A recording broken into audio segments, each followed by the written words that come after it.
Welcome to imyoo's IBD Flare Study. I am so excited to have you in our research study.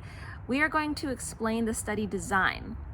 And what I love about imyoo's research is that you can do it anywhere, from home, from your backyard, which is where I am today. I'm Emily, I direct operations at imyoo, and I'm really excited to have you on board as a patient scientist. We call you a patient scientist because you're not just a study participant. You play a more active role. We give you the tools to collect your sample, and you ultimately call the shots about when that happens. So, if you haven't seen the video already, check out our demo on YouTube on what this blood collection looks like. It's on your arm, it's painless, and it's easy. We are going to collect at two different times, when you feel your very best and when you feel your very worst. We're doing that because we want to get a clear signal, like black and white, night and day. Is there a difference between your flare state and your baseline state on a cellular level? We are going to get 3 of these baseline samples and 3 of the flare samples, and we're going to compare them side by side. Now, the baseline samples are timed 1 month apart. So we'll send out your kits and you can get started the very next day. We would call that a day 0 baseline sample. So there's day 0, and then 30 days later, you'll collect your second baseline sample. And 30 days later, you'll collect your third baseline sample. In this 60-day window, we are going to wait and see if you flare. This is where the patient scientist hat comes on. If you have a flare-up, you can collect a flare sample during that time. We don't collect samples more than once a week, so if you're flaring the next week, we'll do another flare sample, and if you're not, we'll just wait for the next flare that might happen. So we collect up to 3 flare samples. Recall, you get compensated for 3 samples at a time that we collect and successfully process. A $125 gift card will be given to you on a rolling basis while you're in the study, once you hit that 3 sample mark, and again, another $125 gift card after the next 3 samples. What if I don't flare during the study? Not a problem. We'll get at least the 3 baseline samples while you're in the study, and that way you'll at least be compensated for those 3, which is the $125 gift card. So how do we do a good collection? What does that look like? Well, we mentioned it's a clear signal. So if it's a flare sample, we will want the peak of your flare, the maximum symptoms that you've been experiencing. We know that flares are intense and persistent. If it's just a few hours of flare symptoms, we would rather wait till a full day of flaring has happened. And we also know that a good sample in science isolates just one variable at a time. That's what good science is about. So in a perfect world, the only thing that we would be changing in a collection would be how you feel, if you're at baseline or if you're flaring. But it's not realistic to ask you to hold everything else in your life constant, to eat the same way, sleep the same way, exercise the same way.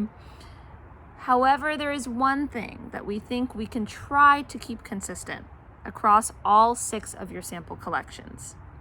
That would be the time of day that you collect your sample. It's the afternoon for me here. My body's internal clock knows that intuitively. And we know that this affects the gene expression that we are looking at in your body. So if you can collect your first sample at 9 a.m., for example, the next samples we'll want to aim for that morning time again. How do we define a flare sample for this study? For inflammatory bowel disease, which includes ulcerative colitis or Crohn's disease, we call it IBD for short, we are not just looking for pain. That's because pain could be your immune system attacking your intestines, or pain could just be expanding of the intestines. So What we are looking for are these physical signs like mucus in the stool or blood in the stool. If you're going to the bathroom more frequently, that is also a sign of a flare, but the mucus or the blood are really the clearest signs that this is a flare sample. Now for rheumatoid arthritis, a flare sample would involve multiple joints, especially in the fingers and the toes. Now, the joints may be swollen visibly. You may notice redness, and you'll see that the stiffness may be prolonged compared to the normal stiffness you have in the mornings. You may also feel heat in your joints. So if you touch the affected joint and then you touch somewhere else on an unaffected part of your body, you'll notice it's hotter to the touch. Ultimately, you know your body best, and you know what a flare feels like for you though. How does medication affect when I should collect my sample? It's an excellent question, and we don't know how medications will affect your sample. So just to err on the side of caution, try not to collect a sample right after having a medication like an infusion or a shot administered. Those are heavy-duty drugs. They could present a shock to your immune system that we don't want to capture for this study. We also know that some people's infusion schedules have an arc to their symptoms. So leading up to an infusion, they will flare, or after an infusion, they're definitely at baseline. If you know this, you can let us know and we'll try to factor that into our communications with you. Now, there are 3 basic requirements for being and staying in our study. If you can't meet these requirements, if we have to remind you multiple times, well, we may have to pause or end your time in this study.